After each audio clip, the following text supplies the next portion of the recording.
Welcome to our sixth session. Let me admit these people and then. Okay, good evening, everyone. Welcome to the sixth session of the STAR series organized by the British Sudanese Association of Pediatric and Child Health. Today's session will be focused on ethics and conflict station tips, and an area many of us find challenging in the START assessment. I am very pleased to welcome Dr. Rawia ElTahir, who has experience in the post-START preparation and clinical ethics. She will be sharing key tips and approach to the common scenario and how we will stay structured and calm in the conflict station. As always, please keep your camera on if possible and drop any question in the chat. The session will be recorded and will be available in British Sudanese Association of Pediatric and Child Health YouTube channel. Don't forget to fill the feedback after the session and put your all question. Please welcome Dr. Rawia ElTahir. The floor is yours. Thank you so much, Ayat. I hope you can hear me okay. Yeah. That's great. Apologies, guys, for the 5-minute delay. It's always like that when you are trying to be on time. Sorry. So I've got a presentation about the START assessment for ethics and conflict. As Ayat said, we always found it really challenging because it's just random questions. And I hope we can get out from this session knowing what to expect and what to do if we are facing something that we haven't faced before. It's always on the bottom of the list when you prepare because you know about the main thing that we covered in the first 5 sessions. But for the ethics and for the conflict is a bit more challenging. So I'll start sharing my presentation. I made a presentation collecting in it a few cases that I found, and we'll try and get a approach of how to face these questions. I'm aiming for the sunny bag, the blue one, upstairs in your room. Please let me mute everyone. All right. Go ahead, Rawia. Yes. So can you see my slides? Yeah, we can see. Okay, beautiful. So as I said, so I made a collection of cases. I really appreciate if we can try and make it interactive. I will just open the question, the floor to just unmute yourself and tell me what you think. And I would leave you at the end with some cases just for a brainstorm. So let's just throw the first case in. So I titled it a conflict with a colleague, and there is many possible scenarios in this kind of category, and we should be able to have an approach of how to tackle it. So you are the newly appointed consultant running the neurology service in your department, but all consultants see patients with kidney problems, and that's very common in DGHs. Your ST6 has told you that Dr. Who asked for a DMSA scan on a 4-year-old boy after first uncomplicated UTI against NICE guidelines. When the ST6 did ask Dr. Who, they said guidelines do not replace clinical acumen, and Dr. Who has previously been obstructive and dismissive when asked about his asthma management plans. Anyone want to say anything at this point? I know it's early in the presentation, but I really appreciate if people can just tip in with what they think we should do. Anyone want to unmute and participate?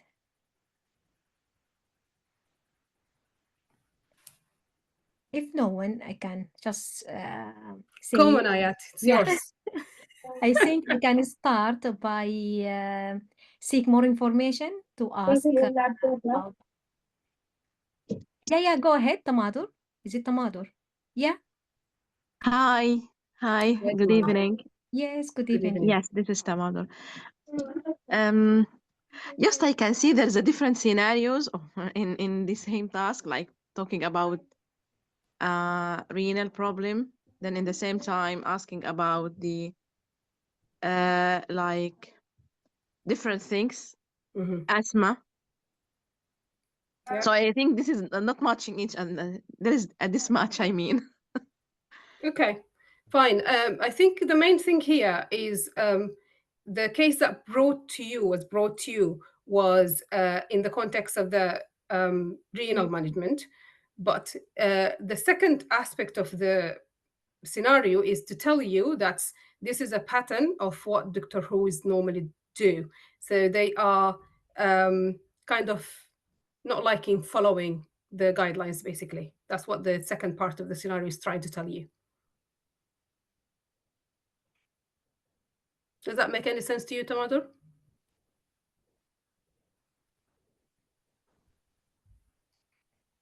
You are mute, Tomato. Oh, not really. I'm still just a bit confusing. I can explain in the simple way. I think Rawia mentioned because you are nephrology consultant, and the ST6 mentioned to you that Dr. Who request DEMSA scan for patient with uncomplicated UTI, and it is against this NICE guideline. As a background, Dr. Who, known in the department, is very dismissive and always try, challenging his colleague. This is the thing. I think I got Ayat, it. Okay, I got it now. Yeah. Ayat, you started to seek a bit more information. I'm just going to take it from what you have introduced, Ayat, in terms of seeking information. I would say in this type of questions, try not to jump into conclusions straight away and try to avoid assumptions. So they try normally to put the scenario in a way to guide you into one direction, but try to resist the temptation of just following what the initial scenario is telling you.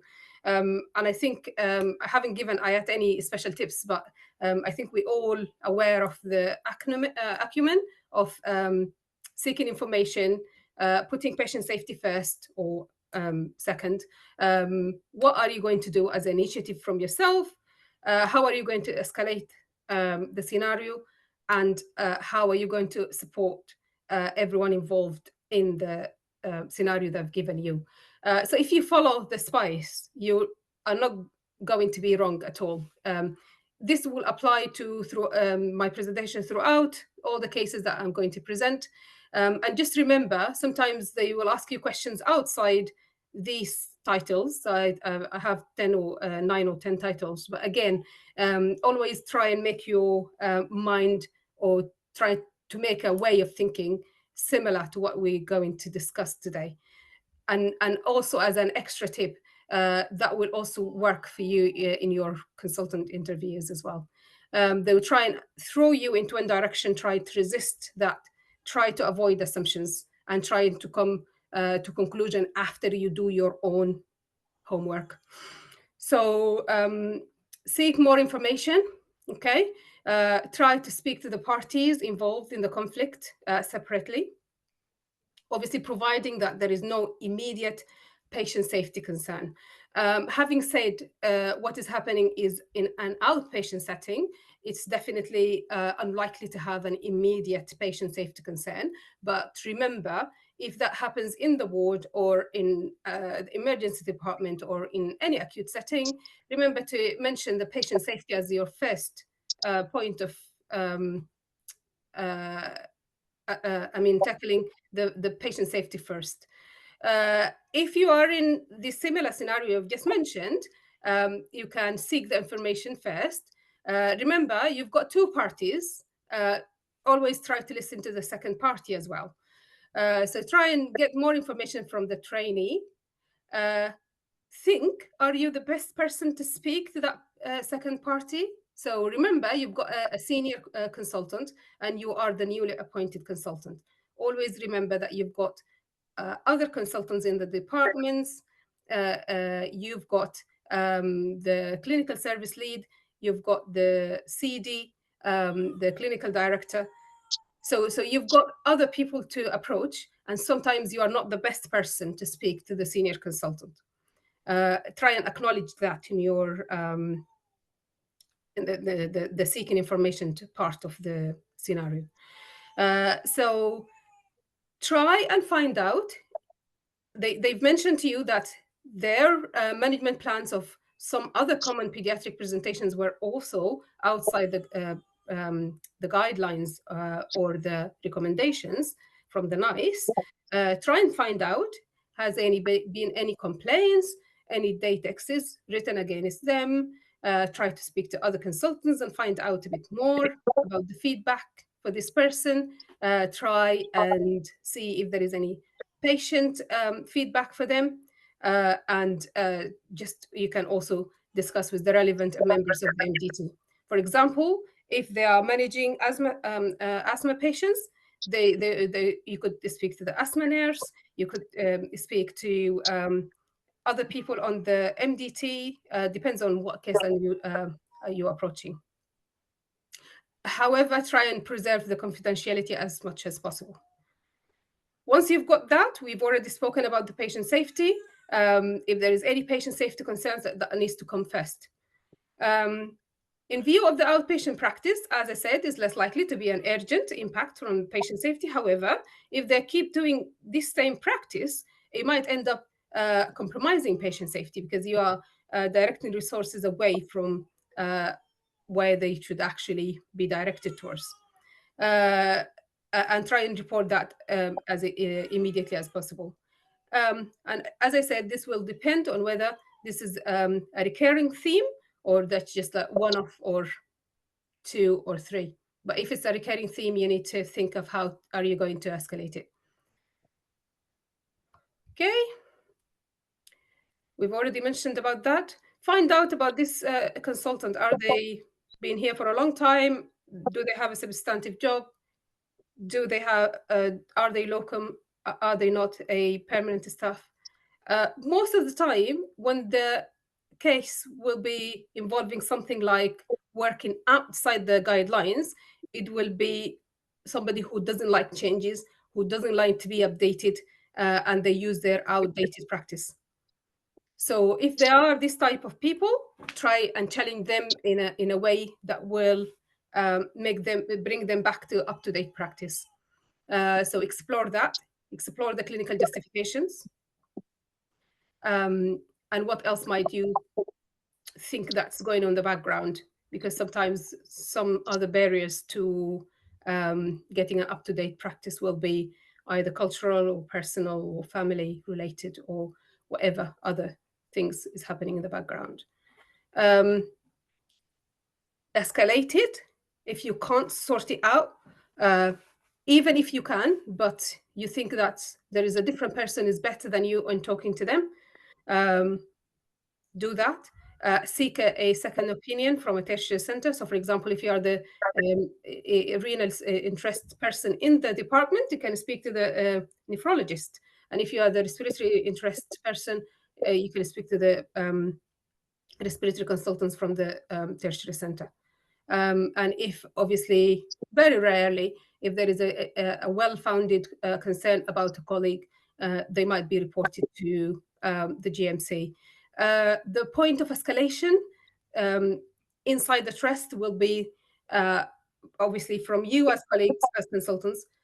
You go up to the clinical service lead, you then go to the clinical director, and then CEO or the medical director. And as I said, outside the department is going to be the GMC. Has anybody got any comment or questions so far? Or shall we just write them in the comment, in the chat if you have?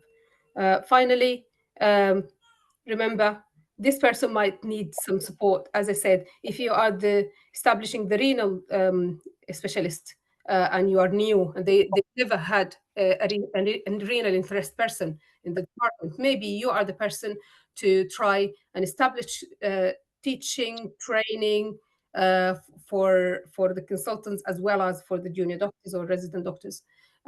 So try and create a supportive environment to help with up-to-date training and practice. Support the ST6 through training and feedback and assessment, and organize teaching for the department. You can also approach the appraiser for this consultant and try and help them make it part of their PDP, because just remember, it doesn't stop there. When you become a consultant, you still have to show evidence of annual evidence of willing to improve and willing to learn, and that is through the annual appraisal. Okay, shall we move on? Yeah. So I put a title about the Jehovah's Witness. Jehovah's Witness are a really tiny, small group of people. They are overrepresentative. They are really overrepresented in all the whatever exams, starts job interview. They are overrepresented. However, it's important to have an approach. There will be different scenarios for them. I think we've discussed the general approach in one of the previous sessions. However, I just wanted to highlight here, don't panic if you find any case that involves Jehovah's Witness. Always apply the same rule. Find out a bit more information. Don't jump into conclusions. Get opinion from your colleague. It's really sound really, I don't know, but all the consultants now, they have their own WhatsApp groups, social media they use. So it's not like you cannot approach your colleagues. You can always drop a question in an email or in a social media platform to ask what others think and how others did approach the same. So don't be afraid of mentioning that you're going to, because you are the newly appointed consultant. Remember, you will always have somebody to ask, either formally or informally. So get an opinion from somebody else. Get more information about the family. Some of the Jehovah's Witness are not strict.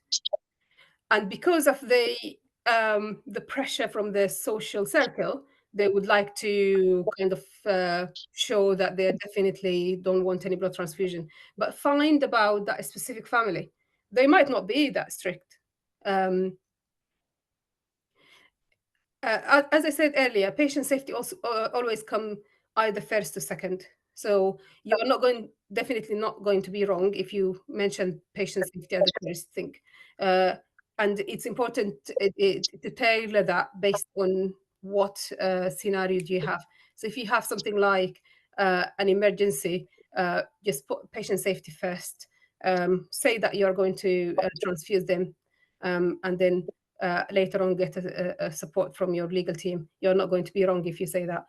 However, most of the time they will ask you about a less intense or less emergency, to just to test how much depth are you going to get into that seeking information section of it. Remember, it's an MDT approach for these kind of cases, because there are many other kind of departments in the hospital are in direct contact with these families. So try and get an opinion from the MDT. Try and arrange a meeting with the family if the time allows, and then explore their thoughts and explore any alternatives. They might have used different alternatives in the past. Try and explore that and see if that is going to help. There is always a Jehovah's Witness liaison person in the trust. Find out who are they and try it and talk to them. And you can ask the family whether they've got any religious There are police reported ahead. Sorry, please. Remember, if you are in a conflict with a family, you always have your legal team in the trust to involve. And that might sometimes end into application to getting a court order. So it's not uncommon. And sometimes if you've got a patient safety concerns, you might have to also escalate to social services. At some point, you might need your defense body. So your indemnity, you are indemnified by the NHS. So you've got the background indemnity, but you also, most of us also have an extra indemnity cover. So if you are in a conflict, try and inform your defense body. These families, most of the time, they do need support. They are in a dilemma themselves, so they want as much support and empathy from us as well. So mention about the support that you're giving to them. Anyway, this is Sorry. I need to be prepared. Try and maintain the confidentiality for the family, if possible. Try not to involve a wider family members unless is indicated by the people with parental responsibility. Always try and direct your thinking and discussion with the people with the parental responsibility, because they, as I said, they are under pressure sometimes from the wider family. So support your team, and there is always room for teaching and learning. So mention that and we'll add to you some more marks. Has anyone has anything to add in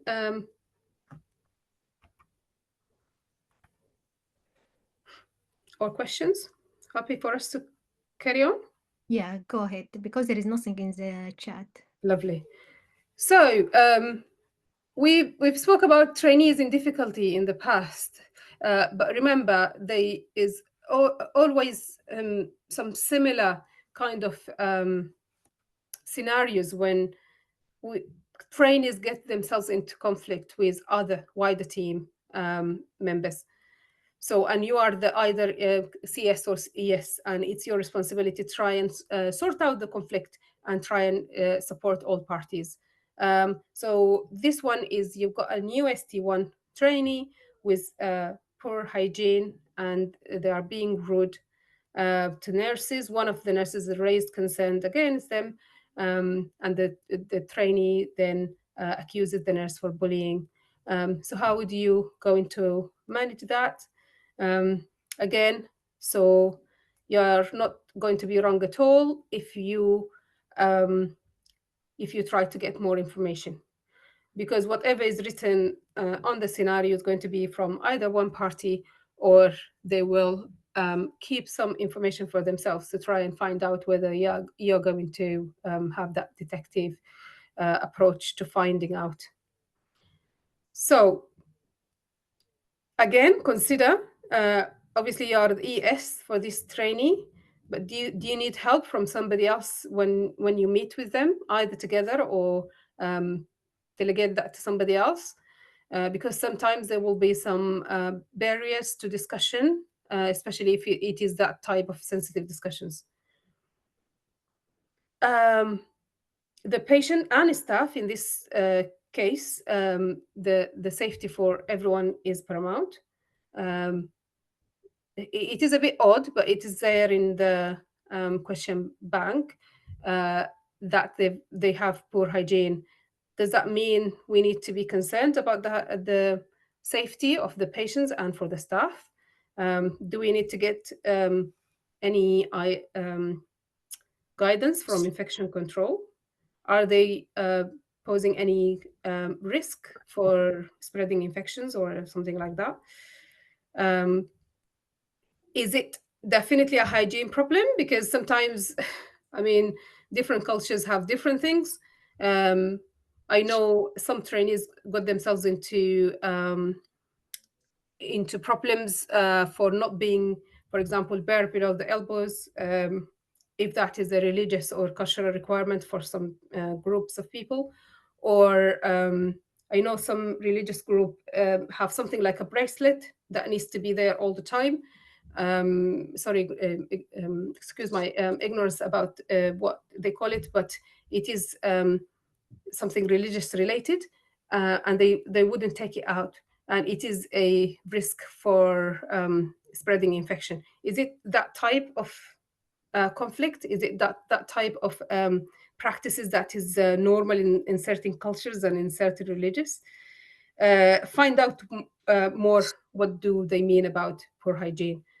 Try and prepare for that meeting to speak to the trainee, find out a bit more feedback from other parties, because this nurse might not be the only person who has the concern about the trainee. You might find a bit more. If you are the ES, you have access to their portfolio. Look at previous MSFs. I understand they are ST1, so they might not have anything on their portfolio, but always sometimes you get from the college tutor or from the deanery if there is any background issues or any previous concerns which have been raised. Try and meet with them privately, as I said, and explain the concerns. They might be really shocked about what's been said about them, and they might be already aware. So try and find out. It is also helpful to find out from your own colleagues, has anyone shared similar problems or similar concerns? And whether they are otherwise clinically fine. So most of these kind of scenarios will tell you that these doctors are absolutely fine from clinical point of view. Does that mean there is anything in the background that we need to find out? Is it just one-off or a pattern of problems? And then meet with them and then discuss it. Try and respect the confidentiality as much as possible. However, you might have to share your finding either by through the portfolio or by discussing with the college tutor or the deanery. Try and gather their opinion and views. What else is going on the trainees' life? I mean, the diversity in the NHS is just huge nowadays. And people are coming from all different backgrounds, religious-wise, culture-wise, social-wise. Do they have any bereavement in the family? Are they going through any stresses? Any mental health issues? Any drug, alcohol problems? Any well-being issues? The new trend of discussions nowadays is about neurodiversity. I'm not sure if you guys had anything recently or heard anything about neurodiversity and the impact of that in training. Can anyone share their understanding?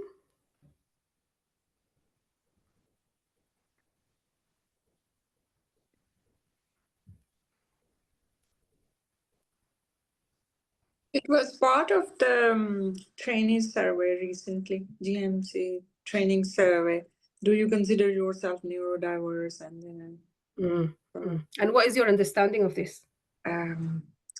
It's if you are undiagnosed, kind of, you are on spectrum, ASD or ADHD or any other neurodiverse conditions. It is really a big thing. I mean, I did my start, I think, 18 months ago or something, and it was nothing to mention about neurodiversity. But in the last couple of years, everything is being discussed towards that. It's basically to say that obviously we are all different.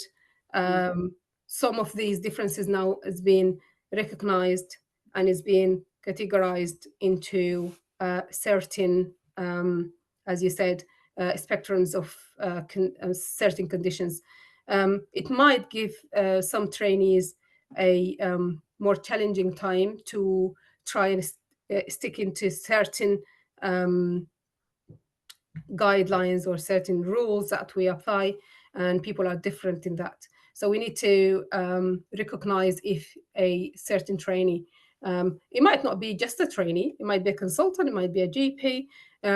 It's just very widely open nowadays. So if you mention you are going to explore that, it will definitely give you some bonus points. Any other red flags to say that this is a trainee in difficulty? I know that they're trying to move away from this term, trainee in a difficulty or trainee in difficulty. However, it still applies because they will still ask you scenarios about them. And the red flag signs such as multiple sick days, if there are slow tasks, if they stay behind for a long time to complete the tasks, if they are anxious, if they've got any exam difficulties, these are all signs to say that they are struggling. If you explore these areas, is going to definitely help with sorting out the conflict that in front of you. You've got a point for escalation for anything related with trainees. So CS and ES are the first point of contact. So if you are not their supervisor, to try and find who are their supervisor are and speak to them. You then have one college tutor in every department. And then if the college tutor cannot sort it out, you need to approach the TPD. Most of the time, the problem will be escalated from the college tutor directly to TPD. And then you've got the associate dean, and then you've got head of school. So anything related in any scenario, anything related to how to escalate into for a trainee, this is the ladder of escalation for them. Obviously, finally, GMC, and it's very rare that they get involved in trainees' problems. Remember, you've got a lot of areas to refer these trainees to get support.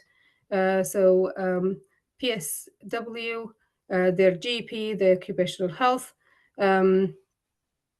psychological counseling. Most of the trusts provide these services for their staff. If they've got exam problems, exam support, financial problems, problems for example, in relation to home office, things like Citizen Advice Bureau. If you are the supervisor, or if you can speak to the supervisor, try to get that into the portfolio, make a new PDBs, direct them to certain courses such as human factors or communication courses, and try and put as much as possible from your conflict resolution strategies into the scenario. Things like, for example, getting both parties together in a meeting to try and listen to both and try and solve the conflict that way. And in every trust, there will be a bullying and harassment guidelines and team involved in that in the trust. And just remember that the trainee has raised a bullying and harassment concern against the nurse. In that case, it's becoming more personal. Do you think from this scenario, find out whether there is any personal conflict between these two parties, because it might have to be escalated through that through the trust. Okay, so I'm going to something slightly different now. So you are the newly appointed consultant. You received the call from the ward manager at the evening handover time. Your registrar is managing a sick child in pediatric ED.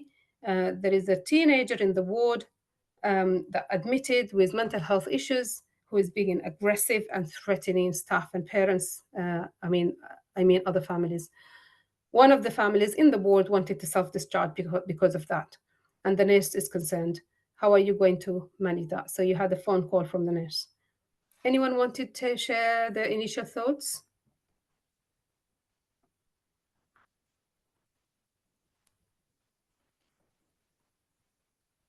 Anyone want to participate?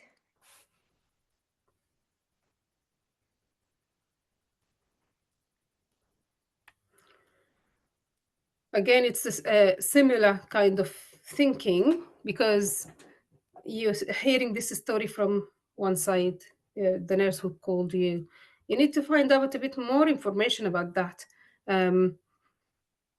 Find out, it's not uncommon. There is a lot of teenagers now being admitted with mental health issues. And it's common that they sometimes get aggressive and threatening. So find out more about this teenager. Why have they been admitted? For how long? Is any plan? Is any support from the mental health team? Are they known to be aggressive?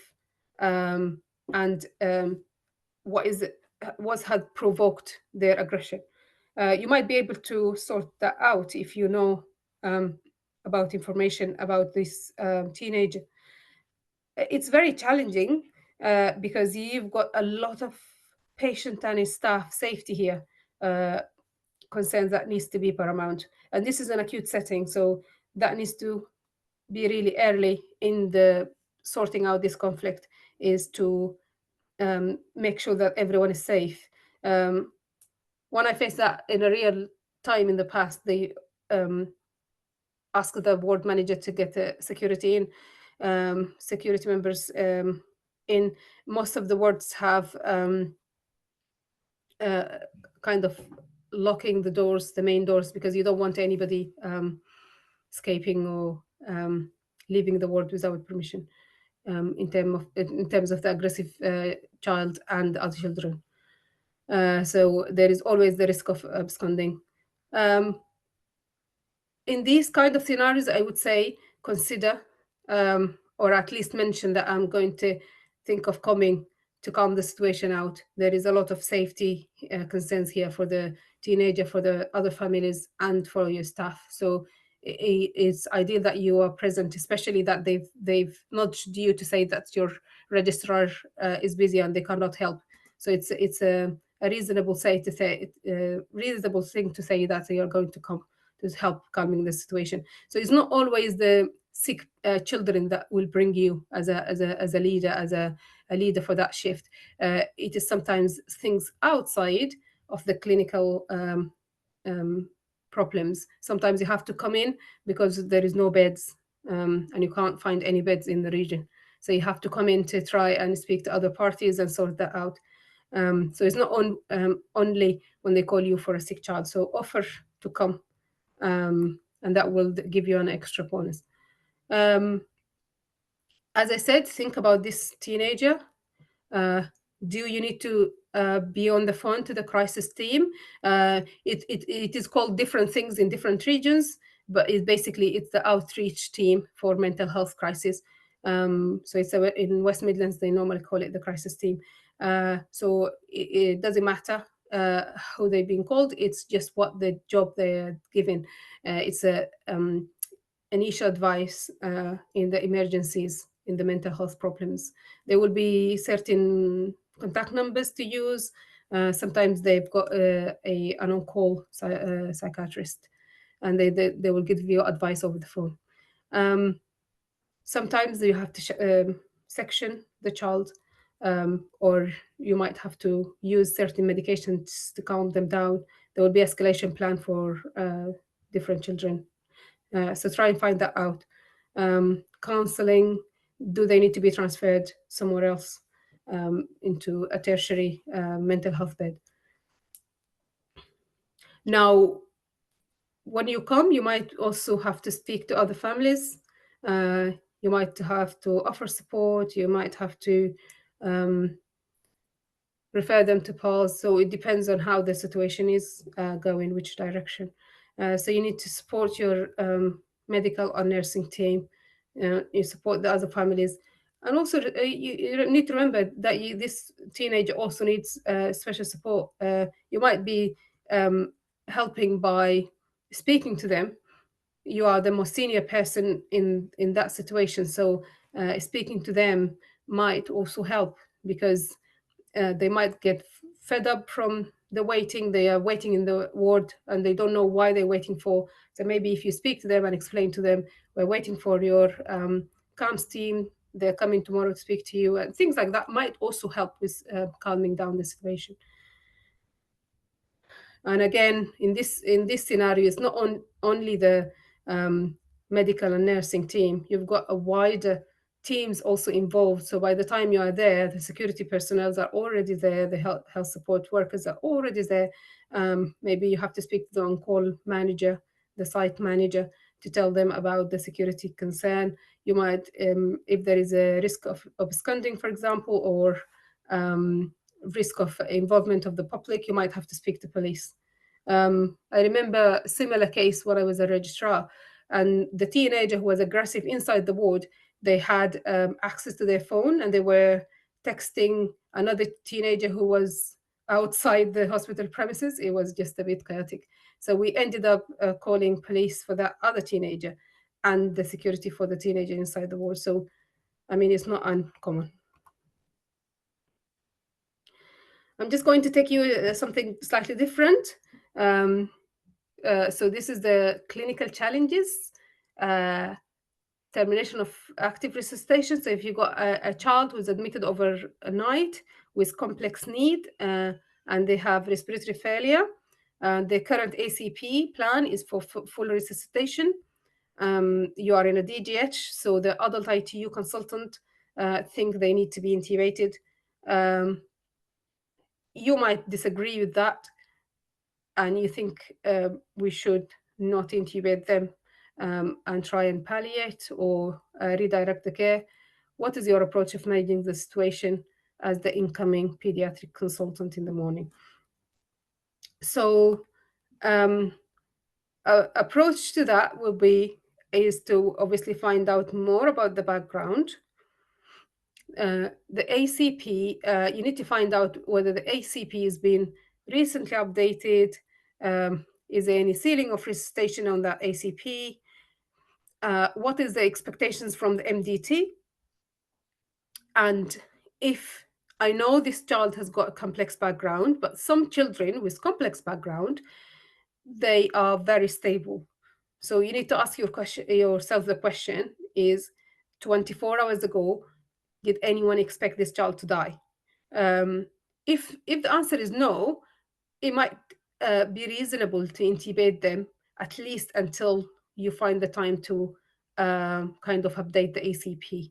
Because as I said, a lot of children out in community with complex background and they have many illnesses, many limitations, and very limited kind of skills. However, they are not acutely unwell.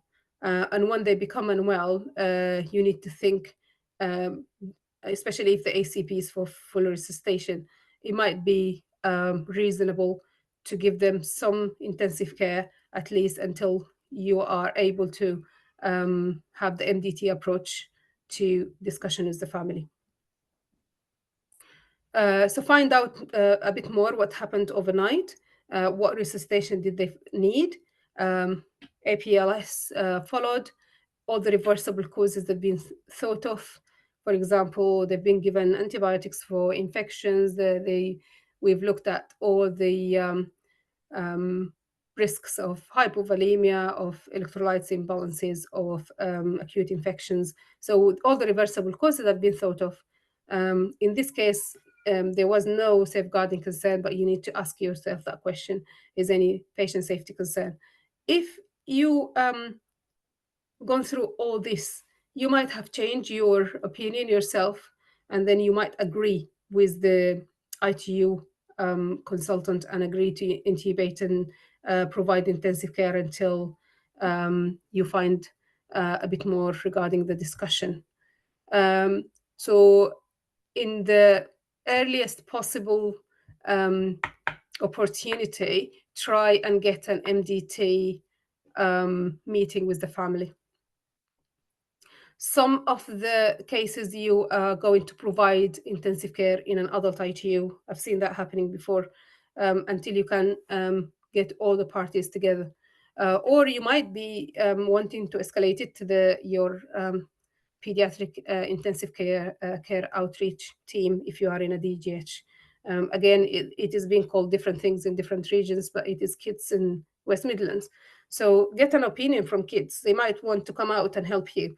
And the discussion, it's better if the discussion can be done in the same trust that provide the ongoing care for the child. For example, if this child is being cared for in the tertiary hospital, it might be better if they can be transferred because all the services involved, the palliative care, the community nurses, they will all be based on that hospital. If they were based on your trust, try and bring other people to you and try and get a consensus from the wider team. People who go out and see these children at home, they might have a better understanding about what we are aiming to achieve in their care. And that's one of the important things of updating ACPs frequently, because things change.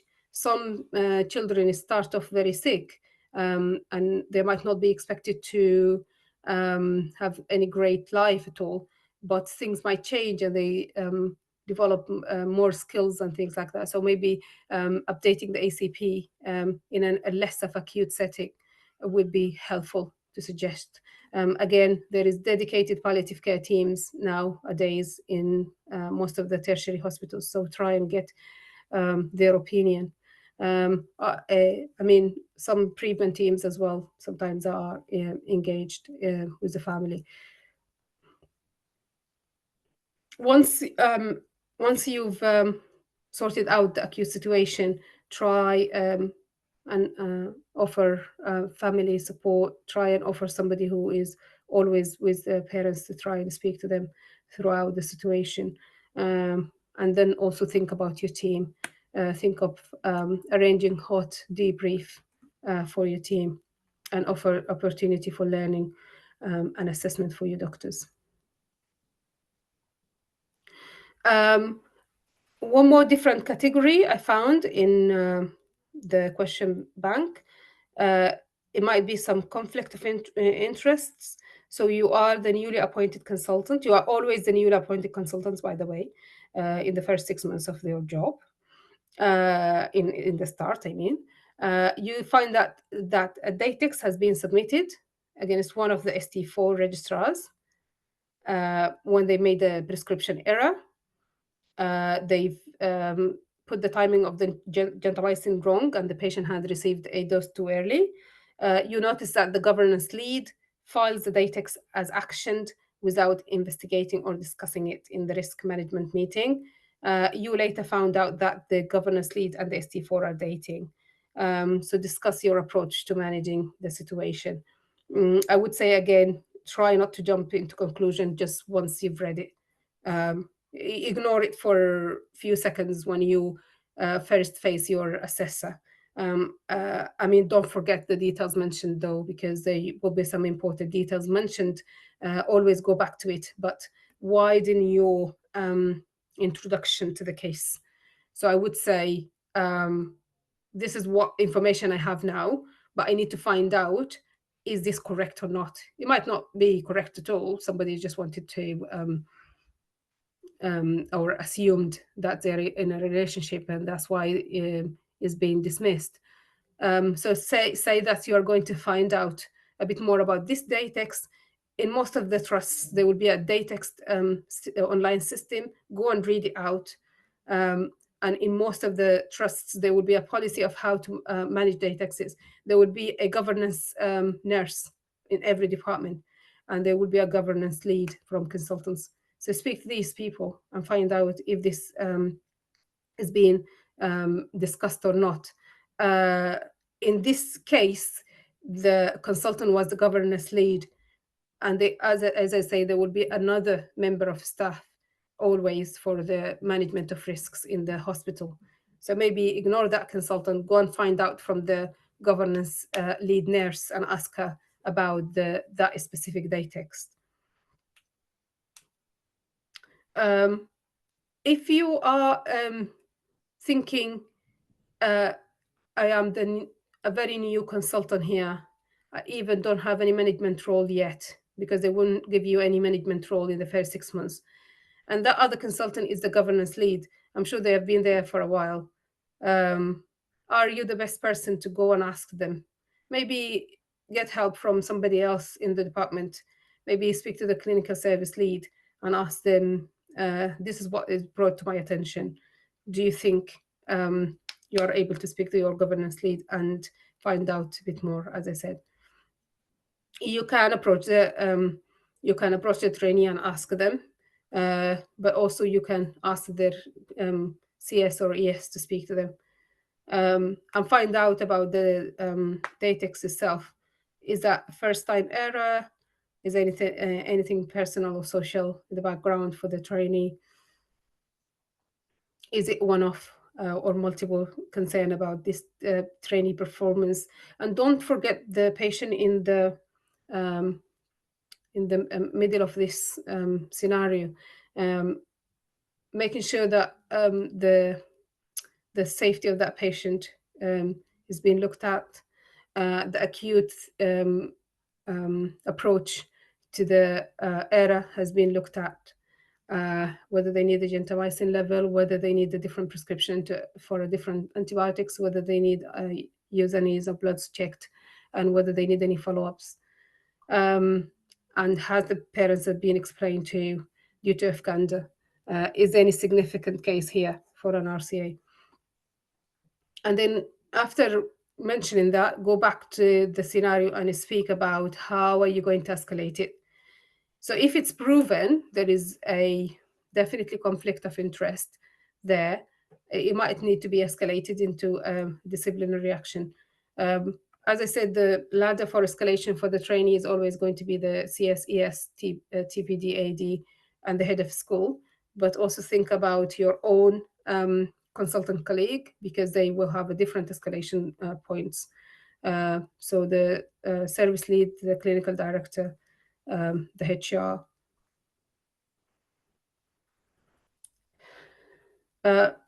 If there is any relationship and proven, it might need to be declared to HR. And if there is a serious issue, it might be needed to be reported to the GMC. Always close your statement by mentioning something about reflecting on the case. All parties involved needs to be supported. Are the trainees involved? You're not going to be wrong at all if you mention that you are going to set up something for teaching, for auditing, for trying to prevent that from happening in the future. Just remember, you are the consultant. You've got some wider things to think of. It's not just the patient as we are junior doctors. If you are the consultant, you've got the whole thing to manage. Always try and widen your discussion. Try and be precise, but also holistic, because you remember you've got only 7 or 8 minutes to explain all this. So try and, I mean, they are not normally going to interrupt you unless if you're stuck, and then they will prompt you to some of the other aspects of the case. But have a list of aspects that you want to involve, and it will apply to most of the cases that we are facing in the start. Okay, so I'm going to discuss this last one, and then I'll leave you with other two for brainstorm you for how to sort them out. So you've got, again, you are the newly appointed consultant. You are expected to speak to Toby's parents. Toby is a 6-year-old child who had an RTA, had multiple fractures.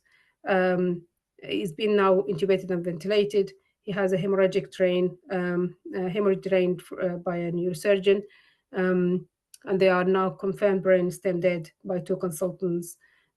Parents and a couple in their 50s, and Toby is their only child, and he was being conceived via IVF following years of trying. Well, they will always try and make it as complicated as possible. I'm not saying that doesn't happen in real life, but they will throw some other emotional problems into the scenario and try and shake you off. But the approach is always the same. Doesn't matter if Toby was one of 6 or the only child. He is still a life that we need to preserve, and a case that we have to deal with. So again, I would expect this. I found it in the general pediatric START assessment.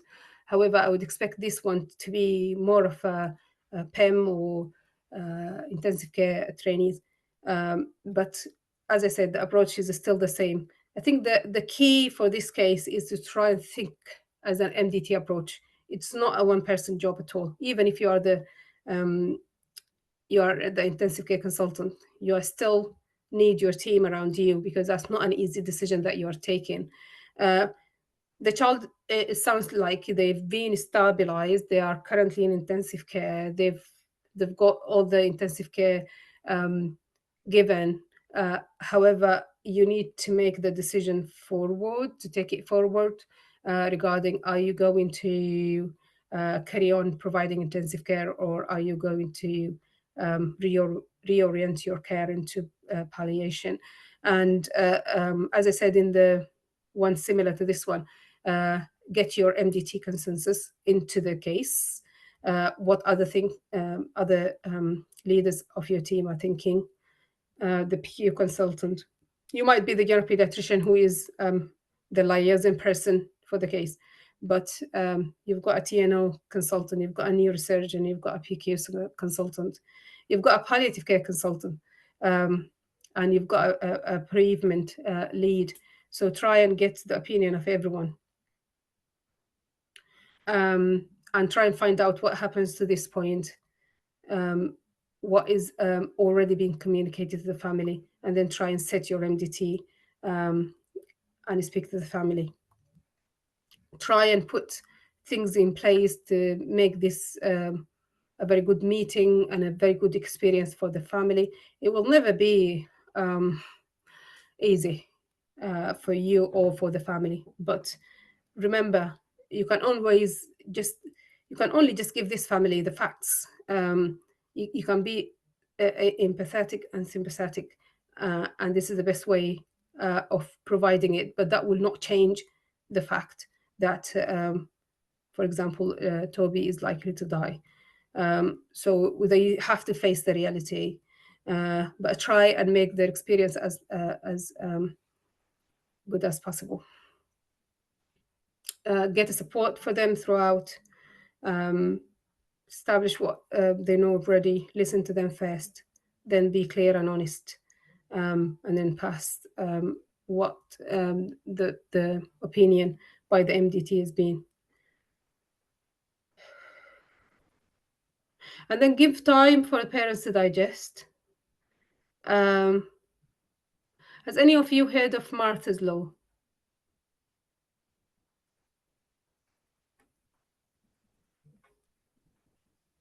Yes.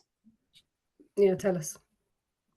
So Martha's Law is basically about the ability of patients to be able to seek a second opinion about the care of their child if they are concerned, either because they've not been listened to, or if they feel that something needs to be done that is not being done by the managing team.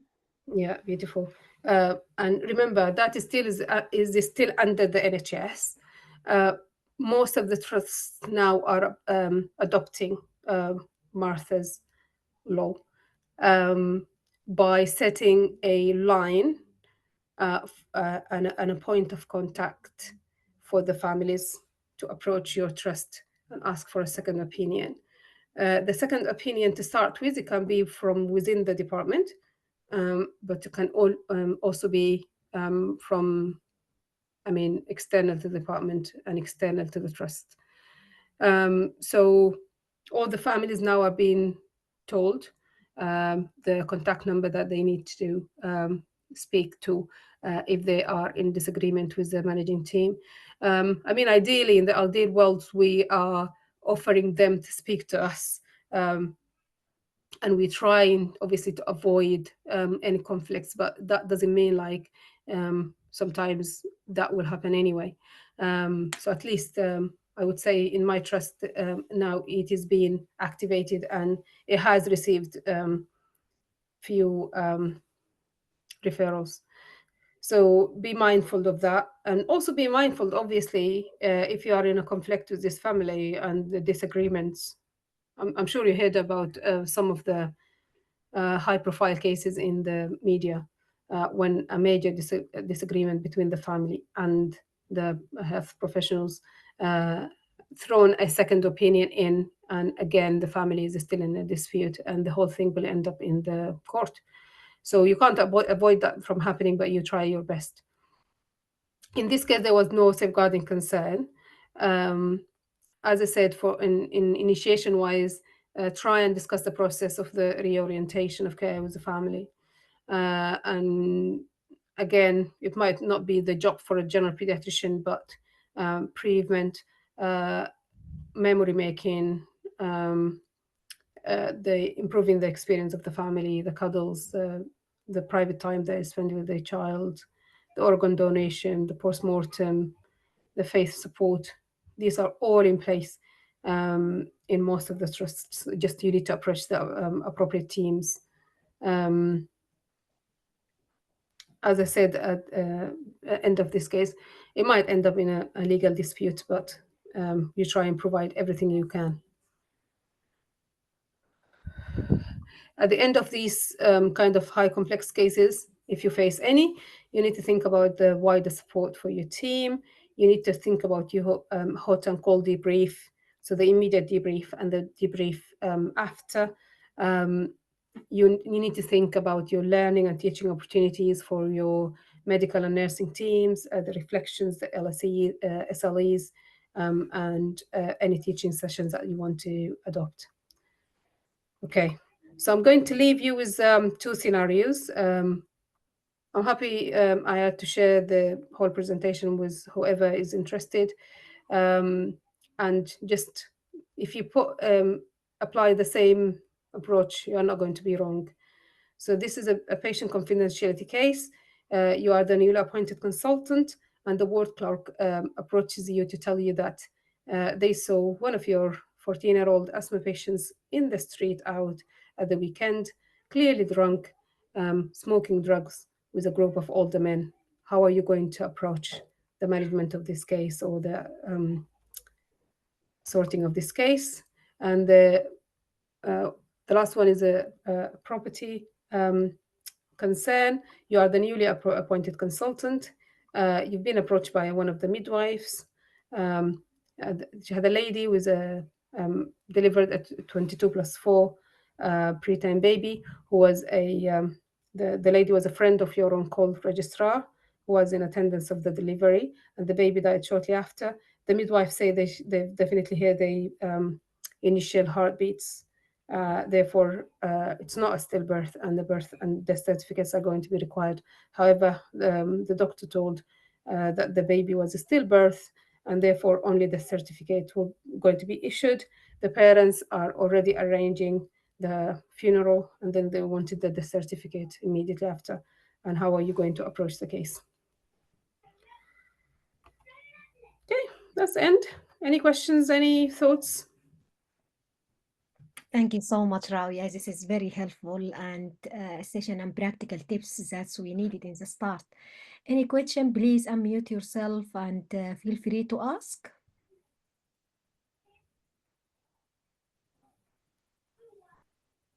Anyone got any question? There is nothing in the chat. Let me check.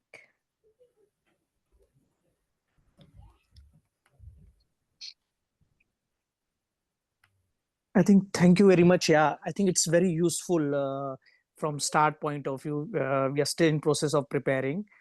The approach, I think you said whatever case scenario, just follow the approach. That is very useful from any case or point of view. Yeah, that's quite good learning points, and thanks.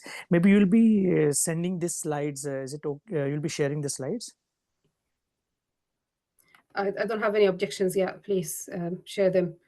Yeah. As I said, I collected the cases just from the bank. It's out there anyway, but all the answers are what I thought is the best way of answering these questions. There is no right or wrong, but if you follow the approach, you're not going to be wrong. And as I said, that's going to help you because similar cases are also being thrown in the consultant interviews as well. Thank you. No problem. You're very welcome. Thank you so much, Rawia. I hope that is very helpful, and good luck with your assessment. It is really very helpful. Yeah. And thank you for everyone who joined us today. Please take a moment and fill the feedback. It will help us to improve our session. And also the session was recorded and it will be uploaded soon at the British Associated Pediatric and Child Health Sudanese channel, and along with the previous session. And we hope we'll see you in the next session. Thank you, Ayat, for arranging it. That's very helpful for your colleagues as well. Enjoy your rest of your evenings, guys. Sorry for being late. No worries. Bye.